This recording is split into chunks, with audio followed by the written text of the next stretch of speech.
no número 2 da mesma carta, diz o Papa: a Igreja no seu conjunto e aos pastores nela como Cristo devem pôr-se a caminho para conduzir os homens para aquele que dá a vida em plenitude. Sucede não poucas vezes que os cristãos sintam maior preocupação com as consequências sociais, culturais e políticas do que com a fé, com a própria fé. Enquanto no passado era possível reconhecer um tecido cultural unitário amplamente compartilhado no seu apelo aos conteúdos da fé e aos valores que ela inspirados, hoje parece que não só é assim em grandes setores da sociedade, devido a uma profunda crise de fé que atingiu muitas pessoas. Palavras do Bento XVI, número 2 da Porta Fidei. Jesus Cristo, meus irmãos, reclama de nós bispos fé viva, profunda e ardente. A nossa vida é absurda e contraditória sem fé viva. Nossa vida apostólica é e será sempre estéril, sem fé irradiante. O bispo vive numa atmosfera de fé. Ao lermos o Evangelho, nota-se logo que é grande a insistência de Jesus Cristo em exigir um ato de fé daqueles que dele se aproximavam. Dos apóstolos, Jesus exige fé total, sem reserva, sem limites. Penetrando nos seus pensamentos, disse-lhes: homens de fé diminuta, por que julgais que vos falei por não terdes pão?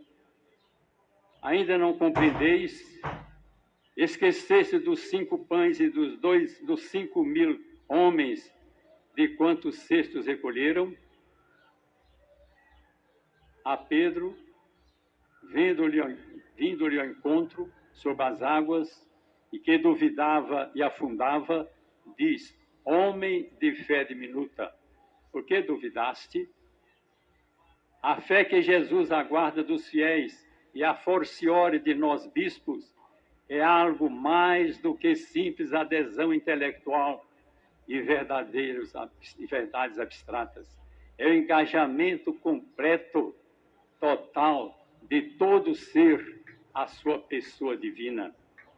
Sei em que acreditei. Conheço experimentalmente aquele a quem me consagrei. Esse grito de São Paulo lembra São João, que em suas poucas palavras resumia toda a fé dos primeiros cristãos. Nós conhecemos e cremos no amor que Deus tem para conosco. Deus é amor, e quem permanece no amor permanece em Deus e Deus nele. Há um conhecimento que só do amor procede, que se perfaz no dom total. O bispo que não tiver esta fé ardente não saberá responder ao que dele espera o Senhor. Sem fé é impossível agradar a Deus. Hebreus. Sem fé profunda, a nossa vida não tem sentido algum. Palavras, gesto, mitra, báculo, genuflexão, pregação, o próprio celibato nada significa. Com fé, tudo se esclarece: cruz, altar, hóstia, cálice, sofrimento, sacrifício, vida e morte. É invisível, torna-se realidade. O invisível torna-se realidade mais consistente do que o visível. O que não passa adquire aos nossos olhos mais apreço do que o que passa. Apoia-se em critérios e valores. A sua claridade, encaramos todas as coisas. Além das aparências, vamos atingir em tudo a realidade profunda e verdadeira a única que conta. Em verdade, a fé, como diz São Bento, a claridade que transfigura. O mundo contemporâneo está impregnado de materialismo. É inútil queixar-se. É hora, e já passa da hora, de restituirmos a luz da fé este mundo descristianizado. Vós sois a luz do mundo. Os anos agitados e caóticos em que nos coube viver são os de uma grande luta, a luta das criaturas para expulsarem o Criador. Quando se fala do perigo do comunismo, não se pretende falar de uma forma de governo ou de um regime econômico, mas da ameaça de se forçar Cristo a retirar-se de nós. Se grande e real é esse perigo, é porque Cristo já foi expulso de muitas nações e de muitas consciências. O comunismo, meus irmãos, é o perigo número 1 do nosso tempo. É o anticristo, é a anti-igreja, uma sementeira de ódio, de violência, de ateísmo e de imoralidade. A bomba atômica para destruir toda a religião, uma peste que se espalhou pelo mundo. Operários e camponeses, embriagados por uma falsa propaganda, mordem a isca de um paraíso quimérico que não haverá nunca. E, no entanto, nosso povo vai perdendo a fé, abandonando a vida cristã e cresce em um clima saturado de ódio e violência.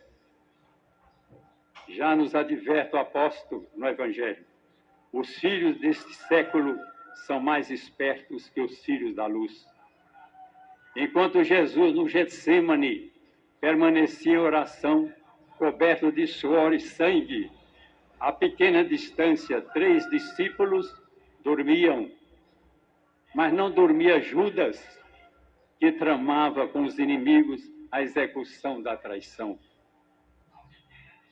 E como dormem os cristãos, como dormem os religiosos, como dormem os padres, como dormem os bispos, não percebendo o perigo, não nos apressamos em estancar a corrente do mal que paira sobre nosso país. Fazemos como a avestruz que esconde a cabeça sob a asa para não ver o perigo. Enquanto a casa queima, ficamos a discutir sobre meio de como apagar o incêndio. E, no entanto, as chamas sobem e fazem ruir tetos e paredes. Nós, pastores, temos que ser unidos e vigilantes. É a união que faz a força. Cristo nada teve que lhe fosse tão caro quanto a unidade entre os seus. Este foi o objeto da sua oração ao Pai depois da última ceia. Pai, que eles sejam um, como nós somos um. Que sejam consumados na unidade. Os pastores devem ser vigilantes. Quantas vezes Jesus no Evangelho repete esta palavra? Vigiai, vigiai, digo a todos, vigiai. Vigiai para que ninguém se iluda de poder permanecer católico e ao mesmo tempo dar o nome ao comunismo ateu. Comunismo é intrinsecamente perverso e mau. Pio XII, e não é possível com ele nenhum colóquio ou encontro. Pio XII agora, antes era Pio XI. Não é possível misturar treva e luz. Eu sou a luz do mundo, proclama Cristo. Mas a sua luz celeste é amaldiçoada e abafada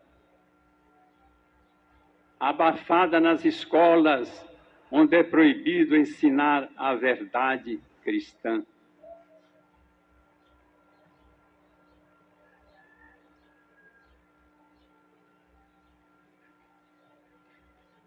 mas onde se inculca na juventude o ateísmo, o paganismo, a imoralidade e o desregramento moral digno só de animais irracionais.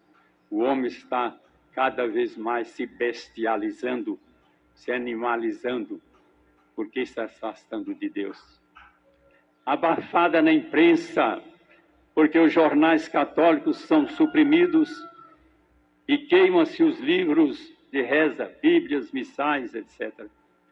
Abafada nos lábios dos sacerdotes trucidados e dispersados, e onde ainda não são tolerados, como em alguns países, são forçados a calar grande parte da verdade.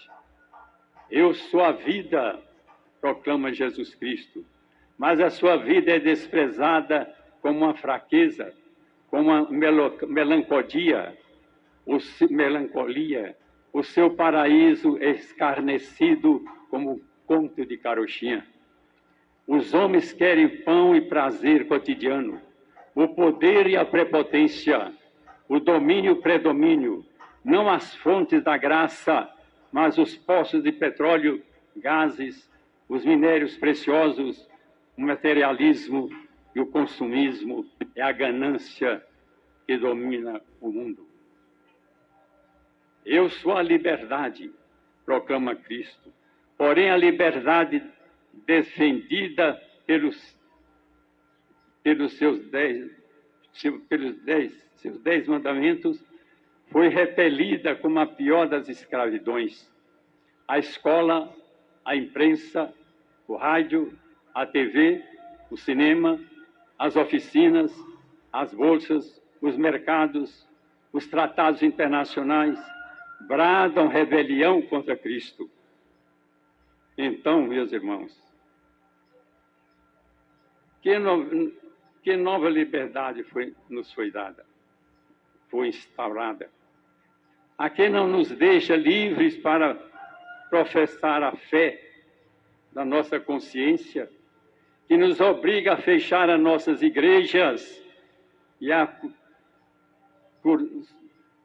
curvar diante das leis prepotentes que se opõem acima dos mandamentos de Deus e nos proíbe de crer e orar ao Deus que nos criou e redimiu.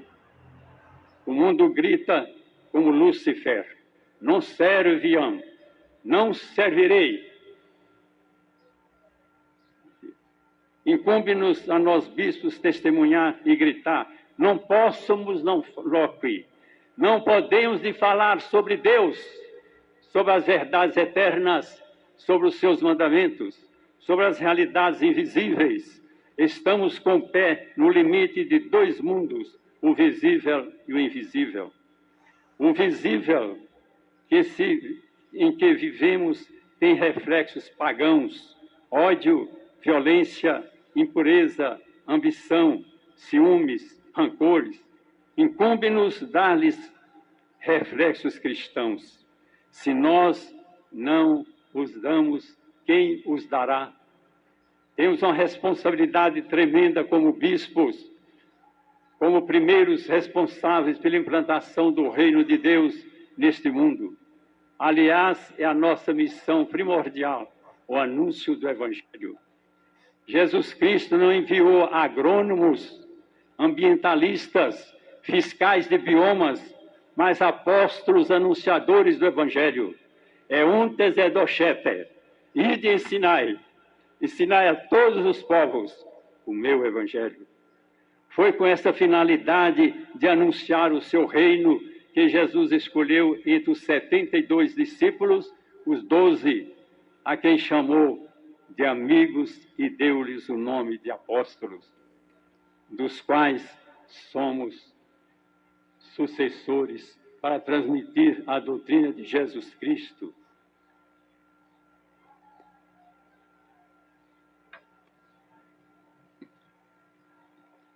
A doutrina de Jesus Cristo e não a doutrina social, política, econômica.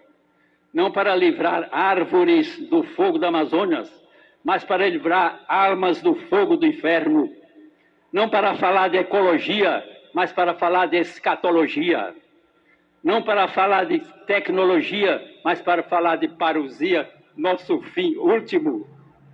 Foi para isso que Jesus enviou os seus apóstolos. Ai de mim se não evangelizar.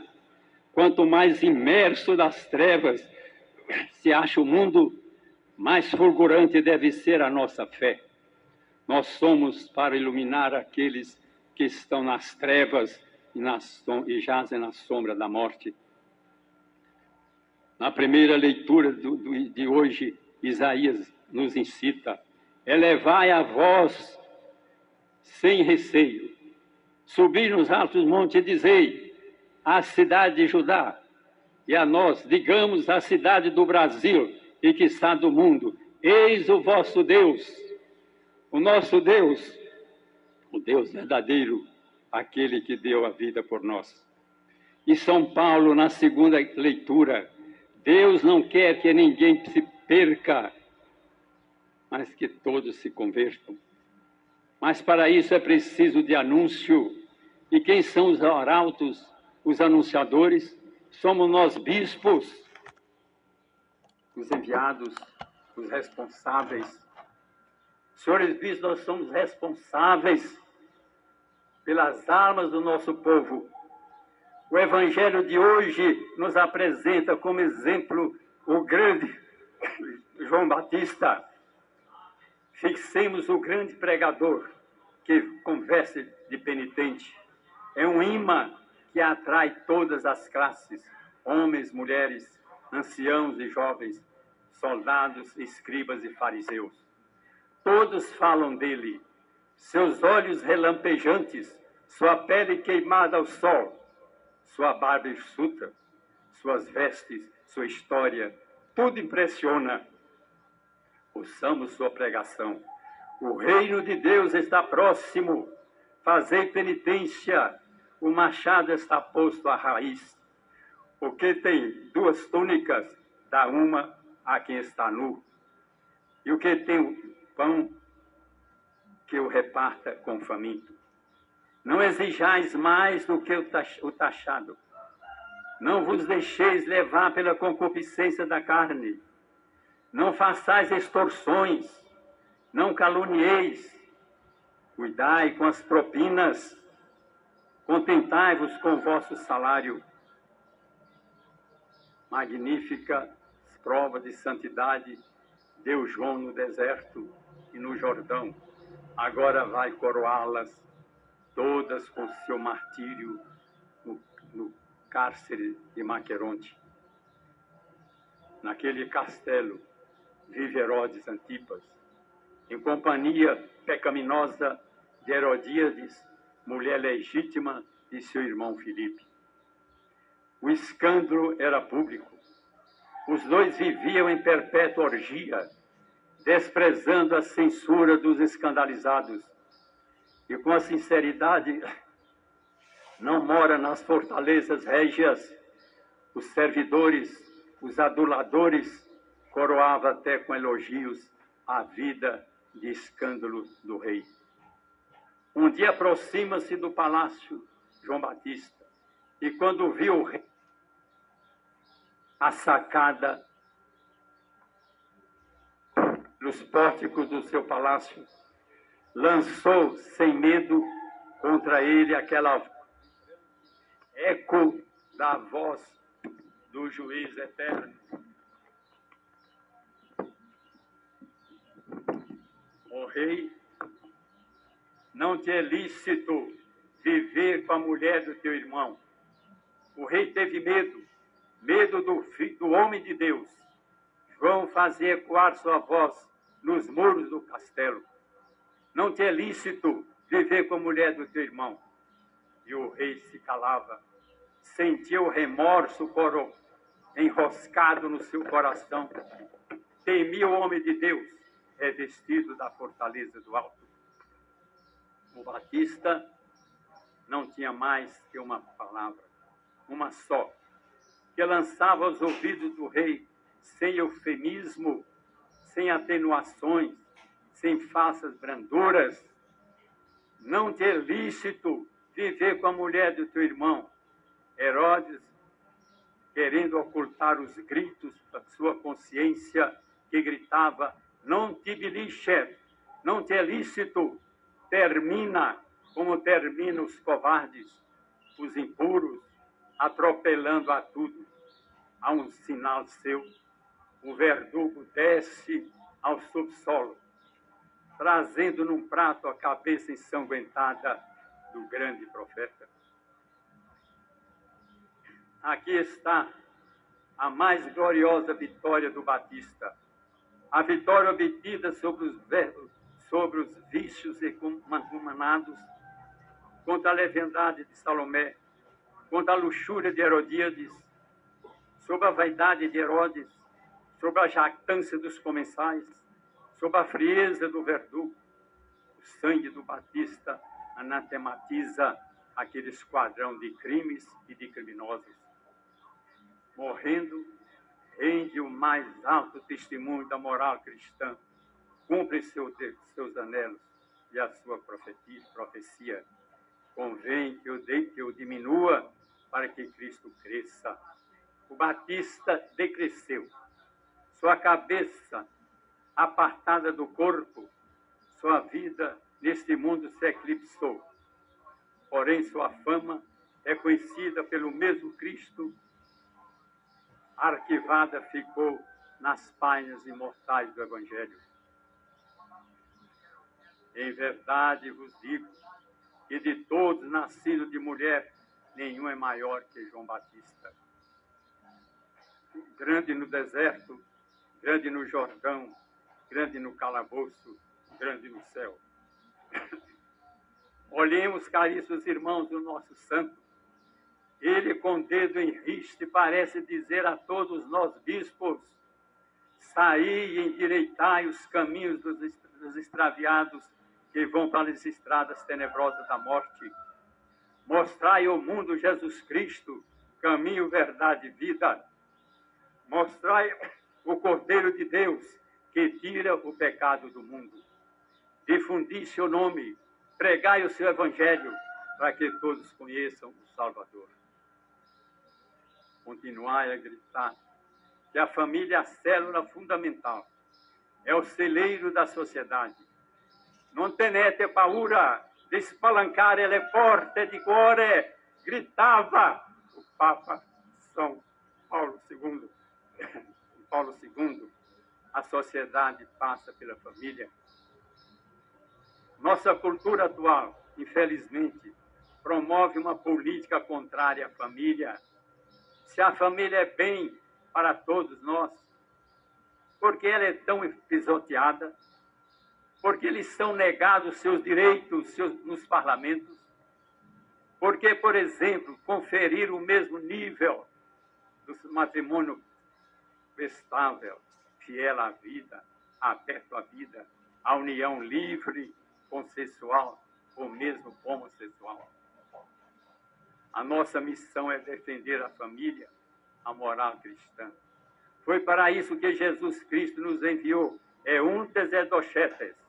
Ide pregai o meu evangelho. Insisti, oportuno e oportunamente.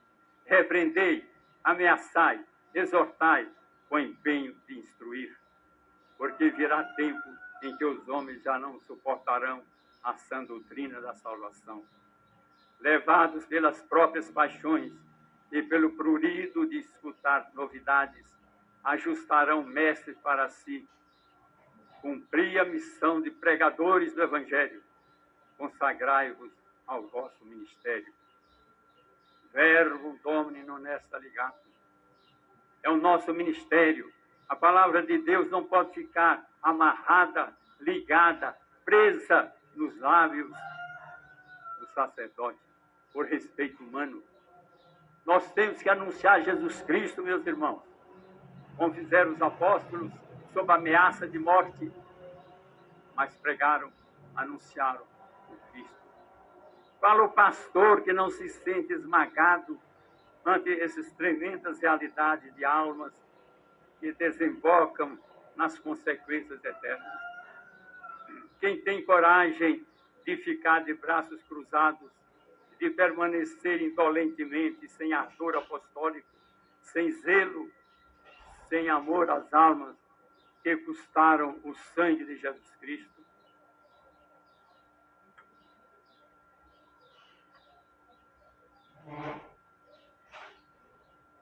Zelos domus tue, comete me, que ardia no coração de Jesus, se acha amortecido na sua igreja.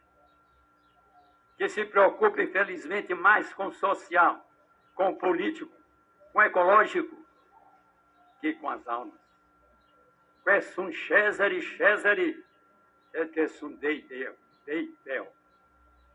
Não confundamos as coisas, meus irmãos. O que é de Deus tem que ser de Deus, é de Deus. Então a igreja, pode alguém perguntar, não pode falar em política?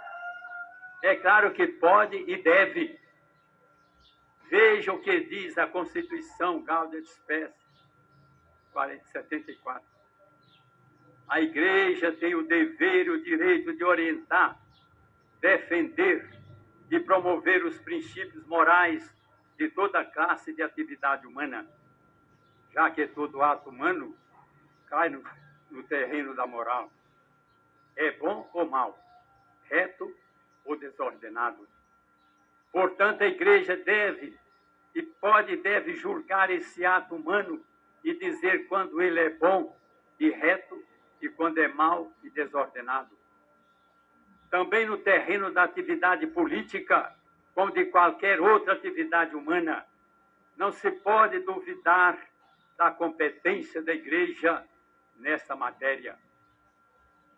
O que não se pode imiscuir-se com essa política repugnante, nauseante, asquerosa, que tanto mal vem causando há muito tempo ao mundo e especialmente ao nosso país.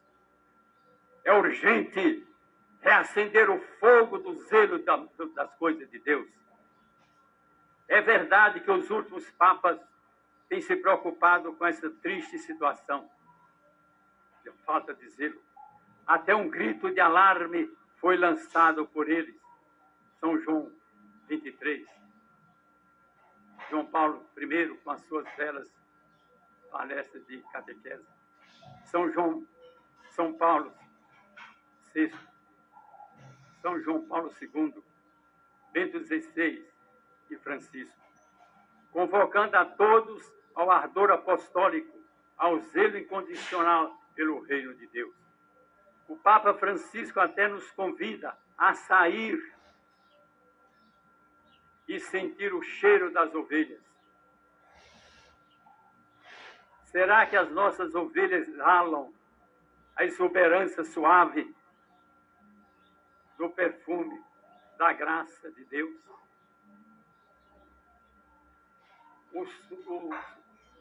O suave odor Christi, como diz São Paulo, o suave odor de Cristo? Creio que não. A maior parte das nossas ovelhas emana o calor fétido e o aleijão do pecado. Embora à margem da piscina sagrada, e porque não entram, a resposta dá o Evangelho. Hominem non habeo. Não temos ninguém que nos ajude, que nos dê um empurrãozinho para o banho sagrado da piscina do confessionário. Não temos ninguém que nos ajude. Os que poderiam estar ajudando estão com outras coisas, preocupados com outras coisas, enquanto o corpo de Cristo está se desfacelando. Já está desfacelado. Só aquele que disse, venho te vita habeam, poderá restaurar essa sua comunidade enferma. Cristo Salvador de todos, também essas almas que caminham com alocado frenesi de paixão para a perdição eterna. Numa visão panorâmica da humanidade, todos podemos constatar crise de fé, ausência de Deus, crise de esperança, atmosfera tétrica, saturada de angústia, de miséria e de dor. A humanidade vive sem a graça de Deus, portanto, na desgraça de Deus. Tudo que estamos sofrendo, temos por aí, é que o nosso povo vive na desgraça de Deus, afastado de Deus. Ou ganhamos esse mundo que se corrompe entre nossas mãos, ou receberemos a maldição de Deus. Maledictus que fazes, maldito aquele que faz fraudulentamente as coisas de Deus. A nós nos cabe ser luz, sal, fermento para essa sociedade apodrecida, violenta, consensual, narcisista, hedonista, individualista, enlouquecida, desvarada, desequilibrada, uma sociedade dessorada, entibiada, assediada. Onde está Jesus Cristo? Onde Jesus Cristo já não é conhecido nem amado. O pobrezinho de Assis já lançava aos quatro cantos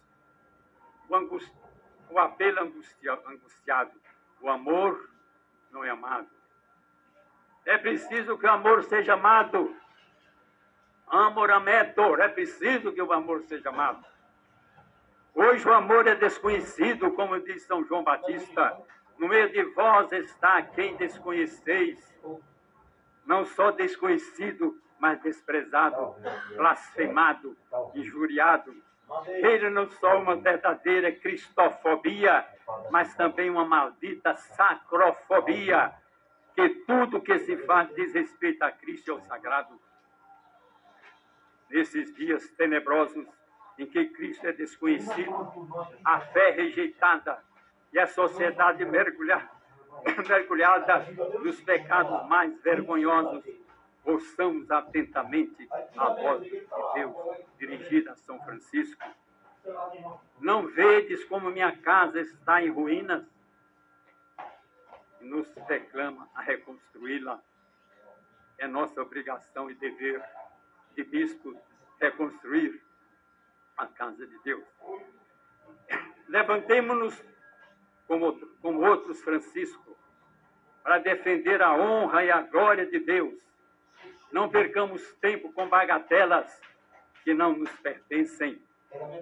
O retorno das massas sem fé em Cristo está nas nossas mãos. Reconduzir as almas é a arte das artes, a ciência da ciência, é a bondade de Deus que se dispensa pela graça. Ó Senhora Aparecida, aqui com título de abadia, Rainha e Padroeira do Brasil, estrela da evangelização, que recebesse na anunciação o verbo de Deus no corpo, no coração. Dai-nos nesse Natal que se aproxima o vosso Filho Jesus, luz do mundo, para que saibamos também nós, pastores, ser luz para as consciências adormecidas. É este o nosso papel, fazer que o mundo conheça aquele que disse: eu sou a luz e o caminho, e ninguém vai ao Pai a não ser por mim. Amém.